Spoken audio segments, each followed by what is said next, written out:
2 Chronicles Chapter 10. Rehoboam traveled to Shechem, where all of Israel had gathered to make him king. When Jeroboam, who had fled to Egypt to escape Solomon the king, heard about this, he returned from Egypt. The people sent for Jeroboam, and he, along with all Israel, came to speak to Rehoboam, saying, "Your father made our burden heavy. Therefore, lighten the harsh labor and the heavy yoke he imposed on us, and we will serve you." Rehoboam replied, "Give me 3 days to think it over." So the people departed. King Rehoboam consulted with the elderly advisers who had served Solomon his father, asking, "What advice do you have for me in responding to this request from the people?" They advised him, "If you are kind to these people, please them, and speak good words to them, they will be your loyal subjects forever." However, Rehoboam ignored the counsel of the older advisers and turned to the young men who had grown up with him and were now his advisers. He asked them, "What do you suggest I should say to the people who have asked me to lighten the yoke that my father placed on them?"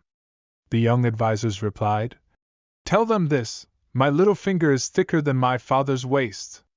While my father used whips to discipline you, I will use scorpions." Jeroboam and the people returned to Rehoboam on the 3rd day, as the king had instructed. Rehoboam responded harshly to them, rejecting the counsel of the older advisers, just as the young men had suggested. He said, "My father made your yoke heavy, but I will make it even heavier. My father disciplined you with whips, but I will use scorpions."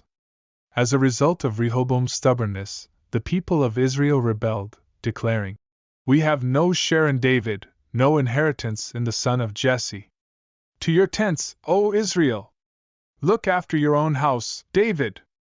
So all of Israel departed to their homes.